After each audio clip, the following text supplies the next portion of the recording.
Student, पिछले lecture में हम लोग बात कर रहे थे एक्सेप्शंस टू मेंडेलियन इनहेरिटेंस। लेकिन उससे पहले एक टॉपिक था मेंडेलियन इनहेरिटेंस के एक्सेप्शन टू मेंडेलियन इनहेरिटेंस से पहले एक टॉपिक मिस हो गया था। तो मैं अभी पहले आपको ये टॉपिक बता देता हूँ और उसके बाद फिर हम जो है वो कंटिन्यू करेंगे एक्सेप्शंस टू मेंडेलियन इनहेरिटेंस। जो टॉपिक मिस हो गया था वो था इनहेरिटेंस एंड मैथमेटिकल प्रोबेबिलिटी। यानी प्रोबेबिलिटी की जो टर्म है ये हम कहाँ यूज करते हैं, या मैथमेटिक्स में यूज करते हैं प्रोबेबिलिटी की टर्म। लेकिन ये प्रोबेबिलिटी जो है वो इनहेरिटेंस यानी जेनेटिक्स के अंदर भी जो है हम इसको यूज करते हैं प्रोबेबिलिटी को। तो देखो, सबसे पहले तो प्रोबेबिलिटी देख लें कि प्रोबेबिलिटी क्या होता है। तो प्रोबेबिलिटी किसको कह रहे हैं? Basically it is a chance of an event to occur. मतलब मिसाल के तौर पे एग्जामिनेशन जो है वो क्या है, वो एक इवेंट है। तो उसमें पास होने के कितने चांसेस हैं और फेल होने के कितने चांसेस हैं, या मतलब कह सकते हैं उसमें पास होने की प्रोबेबिलिटी कितनी है और फेल होने की प्रोबेबिलिटी कितनी है। जिसे आप एंट्री टेस्ट देते हो तो उसमें कितने क्वेश्चंस आप अटेम्प्ट करोगे उसकी प्रोबेबिलिटी क्या है, और कितने क्वेश्चन अटेम्प्ट नहीं करोगे उसकी प्रोबेबिलिटी क्या है। अब आपको कोई श्योरिटी नहीं है उसकी, उसके बारे में आप क्या कर सकते हो, उसके इम्कान, उसके बारे में सिर्फ जो है हम क्या कह सकते हैं, उसकी प्रोबेबिलिटी बता सकते हैं। प्रोबेबिलिटी जिसको उर्दू में हम क्या कहते हैं, जिसको उर्दू में हम कहते हैं इम्कान। इस चीज का कितना इम्कान है। कोई मैच होता है, जैसे फॉर एग्जांपल क्रिकेट मैच हो रहा है, तो क्रिकेट मैच में भी एक इवेंट है। क्रिकेट मैच क्या है? एक इवेंट है। उसमें हारने या जीतने की क्या हो सकती है? प्रोबेबिलिटी हो सकती है। तो वहाँ श्योरिटी से आप कुछ भी नहीं कह सकते हो, ये प्रोबेबिलिटी होती है। 50% प्रोबेबिलिटी हो सकती है, 30% हो सकती है, तो डिफरेंट परसेंट में हो सकती है। तो अच्छा, इधर देखें, प्रोबेबिलिटी को फाइंड करने का जो फार्मूला है वो है P is equal to A upon N. मतलब प्रोबेबिलिटी जब हम फाइंड करते हैं तो ए क्या है? Number of favourable cases. Number of favourable cases को आप डिवाइड कर देते हो total number of possible cases. तो ए किसको रिप्रेजेंट कर रहा है? ए रिप्रेजेंट कर रहा है नंबर ऑफ फेवरेबल केसेस, और एन किसको रिप्रेजेंट कर रहा है? Total number of cases. चलें, इस फार्मूले को मैं आपको एक एग्जांपल से जो है वो समझाता हूं, जो आपकी बुक में दी हुई है। When we toss a coin, जब कॉइन को हम टॉस करते हैं, सिक्के को हम उछालते हैं, तो आपको पता है कि जो एक कॉइन होता है उसके दो साइड होते हैं। एक साइड वो होता है जिसको हम हेड कहते हैं, और दूसरा साइड वो होता है जिसको हम टेल कहते हैं। अगर हम अपने लफ्जों में कहें, तो अगर आप कॉइन देखो तो कॉइन के एक तरफ मून चांद बना हुआ होता है, जहाँ चांद बना हुआ होता है उसको हेड कहेंगे। अगर ये 5 रुपीज का कॉइन है, जहाँ नंबर लिखा हुआ होता है, उसको क्या कहते हैं? उसको टेल कहते हैं। तो एक कॉइन की दो साइड होती हैं, एक हेड और एक टेल। तो जब आप कॉइन को जो है वो टॉस करते हो, उछालते हो, तो total number of possible cases क्या हैं? तो जब आप कॉइन जब रुकेगा और ज़मीन पर आकर गिरेगा, तो total number of favourable cases क्या हो गए? वो 2 हो गए यहाँ पर, एक हेड और टेल। मतलब फेवरेबल केसेस 2 ही हैं, या तो हेड आएगा या क्या आएगा? टेल आएगा। अब एक बार में जब आप एक दफ़ा कॉइन को जो है वो क्या करोगे, जब आप उसको जो है वो टॉस करोगे, तो एक टाइम में या तो हेड आएगा और या फिर क्या होगा? टेल होगा। तो अब आप इसकी अगर आप इसकी प्रोबेबिलिटी को, टॉस ऑफ कॉइन को जब आप टॉस करते हो, तो उसकी प्रोबेबिलिटी जो है 1 अपॉन, यानी हेड आने की जो प्रोबेबिलिटी है वो 1 अपॉन 2 है, और टेल आने की प्रोबेबिलिटी भी क्या हो जाएगी? 1 अपॉन 2 ही हो जाएगी। क्या हो जाएगी? 1 अपॉन 2 ही होगी इसकी प्रोबेबिलिटी भी। क्योंकि देख लेना कि जो total number of possible cases हैं, पॉसिबल केसेस तो 2 हैं ना, 2 चीज़ें आने की पॉसिबिलिटी है, या तो हेड आए या टेल। लेकिन एक टाइम में हेड आने की पॉसिबिलिटी 1 ही है और टेल आने की पॉसिबिलिटी भी 1 ही है। आपको जब टॉस करते हो तो एक साथ तो हेड और टेल नहीं आ जाएँगे ना। इनकी जो पॉसिबिलिटी होगी वो क्या है? वो 1 है। तो मिसाल, अब हम जो प्रोबेबिलिटी निकालते हैं, तो प्रोबेबिलिटी हम कैसे निकालते हैं? तो number of favourable cases, favourable cases यहाँ पर क्या है? नंबर 1 ही है। यानी एक टाइम में सिर्फ एक ही आएगा, या तो हेड आएगा या क्या आएगा? टेल आएगा। 1 हो गया। और टोटल नंबर ऑफ पॉसिबिलिटीज कितनी हो गई? 2। अब फेवरेबल केसेस को टोटल नंबर ऑफ प्रोबेबिलिटी से आप डिवाइड कर दो। तो 1 को जब आप 2 से डिवाइड करोगे तो 0.5 आएगा। इसी तरीके से यहाँ पर भी आपने 1 को 2 से डिवाइड कर दिया अगर दूसरी, तो वो भी 0.5 आया। तो आप अगर इस 0.5 इसको परसेंटेज में कन्वर्ट करना चाहें, तो 0.25 को 100 से मल्टीप्लाई करेंगे तो 50% आ जाएगा। इसको अगर आप 100 से मल्टीप्लाई करेंगे तो कितना आ जाएगा? ये भी आ गया 50%। और टेल भी जो है वो कितना आ जाएगा 50%। यानी दोनों के आने के प्रोबेबिलिटीज जो है 50-50% है। चांसेस जो है वो हेड और टेल के आने के कितने परसेंट है? 50-50% है। कहने को तो ये भी हो सकता है कि आपका 4 बार भी जो है वो हेड आ सकता है, 3 टाइम भी आ सकता है हेड। लेकिन प्रोबेबिलिटी की अगर आप बात करें, तो प्रोबेबिलिटी तो इसकी 50% है। यानी एक दफ़ा जब आप कॉइन क टॉस करोगे और आपसे पूछा जाए, इम्कान क्या है, हेड या टेल आने का? आप कहोगे 50-50% है। सही है ना? हेड या टेल आने का। तो मेरे ख्याल से यहाँ पर ये बात आपको क्लियर हो गई होगी कि प्रोबेबिलिटी क्या होती है। तो चलें अब हम देखते हैं कि प्रोबेबिलिटीज़ जो हैं हम बेसिकली जो है वो जेनेटिक्स के अंदर या इनहेरिटेंस के अंदर हम इन प्रोबेबिलिटीज को कैसे यूज करते हैं। तो आपकी बुक कहती है कि Mendel had a firm background of mathematics. आपको पता है कि मेंडल बेसिकली क्या था? एक मैथमेटिशियन था। He understood that segregation of allele pair during gamete formation on the reforming of pairs at fertilization obey the rules of probability. तो मतलब वो कहता है कि जब गैमेट्स बनते हैं, जिस तरह हमने गैमेट्स बनने के हवाले से पढ़ा था पहले, कि वो जो गैमेट्स बनते हैं, कैपिटल वाई, स्मॉल वाई है। अब ये एक गैमेट है, ये दूसरा गैमेट है। इसमें कैपिटल वाई जाने की प्रोबेबिलिटी 50% है, इसकी में भी प्रोबेबिलिटी कितनी है? 50%।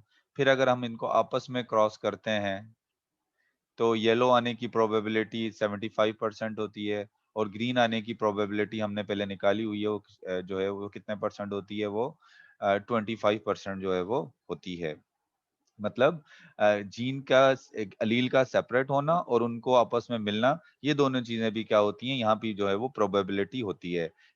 इसके बाद कहते हैं कि इन जेनेटिक्स, अगर हम जेनेटिक्स की बात करें, in genetics the inheritance of specific phenotype in a cross also has certain probability. जब हमने जेनेटिक्स पढ़ी थी, तो जेनेटिक्स के अंदर जब हमने क्रॉस कराए थे, तो उन क्रॉस के अंदर भी जो है वो मुख्तलिफ फिनोटाइप्स आने की क्या है? कुछ स्पेसिफिक जो है वो क्या थी? कुछ स्पेसिफिक जो है वो प्रोबेबिलिटी थी। अगर उन प्रोबेबिलिटी के बारे में हम बात करें, तो जब आपने देखा था कि उस प्रोबेबिलिटी के अंदर जब हमने मोनोहाइब्रिड क्रॉस करे थे, उसके बाद फिर डाई हाइब्रिड क्रॉस भी जो है वो हमने किया था। तो मोनोहाइब्रिड क्रॉस के अंदर जो डोमिनेंट फिनोटाइप है, मोनोहाइब्रिड क्रॉस, मिसाल के तौर पे हम एक एग्जांपल ले लेते हैं कि जब आप येलो और ग्रीन सीड को क्रॉस कराते हो, तो येलो फिनोटाइप क्या है? ये डोमिनेंट है। और इसकी F1 जनरेशन के अंदर तमाम के तमाम प्लांट क्या आए थे? येलो आए थे। तो मतलब हम ये कह सकते हैं कि डोमिनेंट आने की जो प्रोबेबिलिटी है, वो कितने परसेंट है? 100%। F1 जनरेशन में डोमिनेंट आने की प्रोबेबिलिटी कितनी परसेंट है? 100% है। और जो रेसेसिव कैरेक्टर है, उसके आने की प्रोबेबिलिटी कितनी है? वो है 0%। ये 100% है और ये कितने परसेंट है? 0% है। इसके बाद F2 जनरेशन के अंदर अगर हम बात करें, तो F2 जनरेशन के अंदर हमने बात किया, तो उसके अंदर अगर आप देखें तो in F2 generation where probability of dominant phenotype in F2 generation is 3/4। वो प्रोबेबिलिटी क्या थी? 3/4। यानी 4 पॉसिबिलिटीज में से 3 पॉसिबिलिटीज हैं कि क्या आ जाएं? येलो कलर के प्लांट आए। परसेंटेज अगर आप इसकी निकालना चाहें, तो 3 को 4 से डिवाइड करने के बाद उसको 100 से मल्टीप्लाई कर दें, तो आपको इसकी परसेंटेज मिल जाएगी। और इसी तरीके से F2 जनरेशन के अंदर रेसेसिव आने की जो प्रोबेबिलिटी, यानी ग्रीन आने की प्रोबेबिलिटी जो है 1/4 थी। यहां तक हमने बात कर ली थी। यहाँ तक अभी बात करी कि ये प्रोबेबिलिटी जो है हम जेनेटिक्स के अंदर भी यूज करते हैं। इसके बाद एक चीज देख लें, एक और टर्म है प्रोडक्ट रूल। अब देखो ये प्रोडक्ट रूल क्या होता है? सबसे पहले तो प्रोडक्ट रूल की डेफिनेशन देखें, यहाँ पर जो मैंने प्रोडक्ट रूल की डेफिनेशन लिख दी है। तो प्रोडक्ट रूल क्या को डिफाइन कैसे कर रहे हैं? The combine probabilities of two और more independent events can be calculated by product rule। यानी अब यहाँ पर आप थोड़ा सा फोकस करिए, इंडिपेंडेंट इवेंट का मतलब क्या है? यहाँ पर जो इंडिपेंडेंट इवेंट है, यहाँ पर इंडिपेंडेंट इवेंट का मतलब क्या है? मिसाल के तौर पे हम एक दफा जैसे अब हमने कॉइन को जो टॉस किया था, तो उसको उसकी अगर मैं आपको यहाँ मिसाल दूं, एक दफा हमने कॉइन को टॉस किया, तो क्या आ गया? तो आ गया हेड। अब मैं दूसरी दफा ये एक इवेंट हो गया, एक दफा मैंने क्रॉस किया, टॉस किया तो ये एक इवेंट हो गया। अब दूसरी दफा फिर मैं अगर इसको टॉस करूं, तो दूसरी दफा जब मैं टॉस करूंगा, तो ये दूसरा इवेंट पहले इवेंट से बिल्कुल इंडिपेंडेंट होगा। जरूरी नहीं है कि पहली दफा जो है वो पहले इवेंट्स में अगर हेड आया है, तो दूसरे इवेंट में हेड ही आ जाए या दूसरे इवेंट में टेल ही आए। कोई अभी भी जो है वो दूसरे इवेंट में भी हेड और टेल आने की पॉसिबिलिटी कितनी है, वहां भी अभी पॉसिबिलिटी जो है वो 50% ही होगी। सही है ना? तो इंडिपेंडेंट इवेंट का मतलब ये होता है जो एक दूसरे से एक बिल्कुल क्या होते हैं, इंडिपेंडेंट होते हैं। इवन उनके ऊपर एनवायरनमेंट का भी कोई असर नहीं होता। अब यहाँ पर अगर हम इंडिपेंडेंट इवेंट की बात करें, यहाँ पर आपकी बुक में जिसको इंडिपेंडेंट एग्जाम्पल जिसकी ली गई है जिन इवेंट्स की, मिसाल के तौर पे आप देखो, सीट का कलर, सीट का seat colour and seat shape. अगर हम मोनो हाइब्रिड क्रॉस की बात करें, तो अलग-अलग हम इनका जब क्रॉस कराते हैं, तो ये दोनों क्या हैं, इंडिपेंडेंट इवेंट हैं। मोनो हाइब्रिड क्रॉस में, डाई हाइब्रिड क्रॉस में तो हम इनको कंबाइन करके क्रॉस कराते हैं, लेकिन मोनो हाइब्रिड में तो हम अलग-अलग क्रॉस कराते हैं ना, तो मोनो हाइब्रिड में क्या है, ये इंडिपेंडेंट इवेंट है। अब देखो सीट कलर, आपको पता है कि सीट कलर में एक जो इवेंट है, तो इसके 2 चांसेस हो सकते हैं यहाँ पर, 2 किस्म की प्रोबेबिलिटीज़ हो सकती हैं। एक तो येलो कलर आने की और दूसरा क्या है, ग्रीन कलर आने की। इसी तरीके से अगर आप सीट की शेप देखो, तो सीट की शेप की भी 2 प्रोबेबिलिटीज, एक इवेंट है और इसकी 2 प्रोबेबिलिटीज यानी 2 चांसेस हो सकते हैं। एक तो राउंड सीट की शेप आ सकती है और दूसरी कैसे आ सकती है, रिंकल्ड। अगर आपको याद हो तो हमने जब F2 जनरेशन निकाली थी, तो F2 जनरेशन के अंदर येलो आने की जो प्रोबेबिलिटी थी, वो 3 आउट ऑफ 4 थी। और राउंड आने की प्रोबेबिलिटी क्या थी, वो 3 आउट ऑफ 4 थी।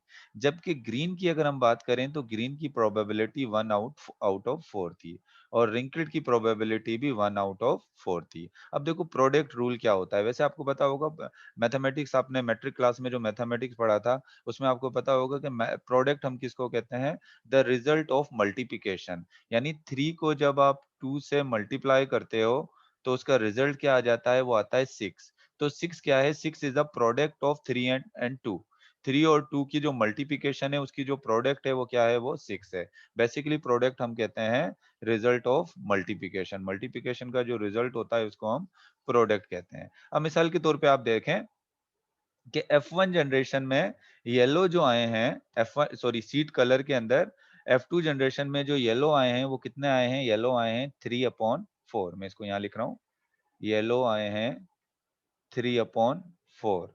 और यहाँ पर जो सीट का जो शेप है, सीट के शेप में F2 जनरेशन में जो राउंड आए हैं, राउंड भी 3/4 आए हैं। अगर मैं इन दोनों प्रोबेबिलिटीज को मल्टीप्लाई कर दूं, मोनो हाइब्रिड क्रॉस की इन दोनों प्रोबेबिलिटी को मल्टीप्लाई कर दूं, तो ये टोटल हो जाएगा 9/16, 9/16।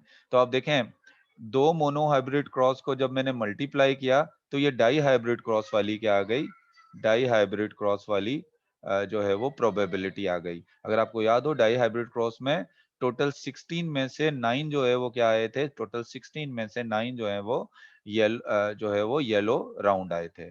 तो प्रोडक्ट रूल क्या है, द कंबाइंड प्रोबेबिलिटी ऑफ 2 और मोर इंडिपेंडेंट इवेंट्स। यहाँ पर मैंने 2 इंडिपेंडेंट इवेंट्स शो किए हैं, एक सीट कलर और एक सीट शेप। इन 2 इंडिपेंडेंट इवेंट की जो प्रोबेबिलिटी को, अगर हम इनकी प्रोबेबिलिटीज को कंबाइन कर दें, ऐसे मल्टीप्लाई किया है या इसको हम कंबाइन कर दें, तो उस कंबाइन करने से जो प्रोबेबिलिटी जो कैन बी कैलकुलेट, इसको जो हम कैलकुलेट कर सकते हैं कंबाइन प्रोबेबिलिटी को, वो किस रूल के जरिए कर सकते हैं, प्रोडक्ट रूल के जरिए कर सकते हैं।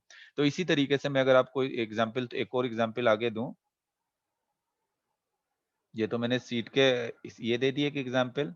अब दूसरी एग्जांपल देखें, यहाँ पर इधर मैं इसको लिख देता हूं इस तरफ। येलो सीट जो है, येलो सीट 3/4 है और रिंकल जो शेप जो थी वो है 1/4। तो इसको येलो और रिंकल्ड को जब आप आपस में मल्टीप्लाई करोगे, तो ये आ जाएगा 3/16। तो अगर आपको याद हो, तो F2 जनरेशन के अंदर येलो रिंकल जो है वो कितने आए थे? वो आए थे 3/16। 16 में से 3 जो हैं वो कैसे आए थे? येलो रिंकल्ड आए थे। इसी तरीके से अगर मैं यहाँ पर जो है वो एक तरफ लिख दूं ग्रीन और दूसरी तरफ लिख दूं राउंड, तो ग्रीन यहाँ पर है 1/4, 1/4, और राउंड जो है वो है 3/4। तो इसको भी जब आप मल्टीप्लाई करोगे, इसको कैलकुलेट करोगे, मल्टीप्लिकेशन जब करोगे, इसको कंबाइन करोगे, तो 3 1 जा 3 और 4 4 जा 16। तो ये भी 3/16 आ गया। और आपने देखा था डाई हाइब्रिड क्रॉस के अंदर क्या था? डाई हाइब्रिड क्रॉस के अंदर 3/16 में से 3 आपको जो है वो ग्रीन रिंकल्ड मिले थे। और इसी तरीके से अगर आप यहाँ पर जो है वो बेसिकली जो है यहाँ पर देखो, अगर आप ग्रीन और रिंकल्ड, तो 1/4 ग्रीन मिल रहे हैं, 1/4 रिंकल्ड मिल रहे हैं। आप इसको मल्टीप्लाई कर दोगे तो यहाँ 1/16 आ जाएगा। तो आपको यही वाला जो आपने जब मोनोहाइब्रिड के जो रेशो था, उसको जब आप कैलकुलेट करते हो या उसको कंबाइन करते हो, तो उसको हम क्या उसको कंबाइन करके जो आप रिजल्ट लेते हो, वो किसके थ्रू ले सकते हो? वो ले सकते हो प्रोडक्ट रूल के थ्रू जो है वो ले सकते हो। चलें इसको एक दफा फिर मैं एक्सप्लेन कर देता हूँ। तो देखें, कंबाइंड प्रोबेबिलिटी ऑफ टू और more events can be calculated by product rule. तो प्रोडक्ट रूल के जरिए दो डिफरेंट इवेंट्स की जो है हम प्रोबेबिलिटी को जो है वो कंबाइन कर सकते हैं। मिसाल के तौर पे एक इवेंट था, जिस तरह मैंने आपको बताया, सीट का कलर, और दूसरा क्या था? सीट का शेप। मोनो हाइब्रिड क्रॉस में, अगर हम मोनो हाइब्रिड क्रॉस की बात करें, mono hybrid cross, mono hybrid cross में अगर हम येलो की बात करें, तो येलो आए थे 3/4, 4 में से 3 येलो थे। और मोनो हाइब्रिड क्रॉस ही में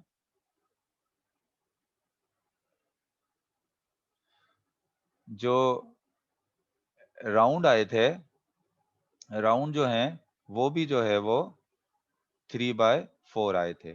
जब हम इनको मल्टीप्लाई कर देते हैं प्रोडक्ट रूल के थ्रू, तो हमें जो है ये कितना मिल जाता है? 9/16। और ये प्रोबेबिलिटी जो है वो कहाँ आई थी? डाई हाइब्रिड क्रॉस में।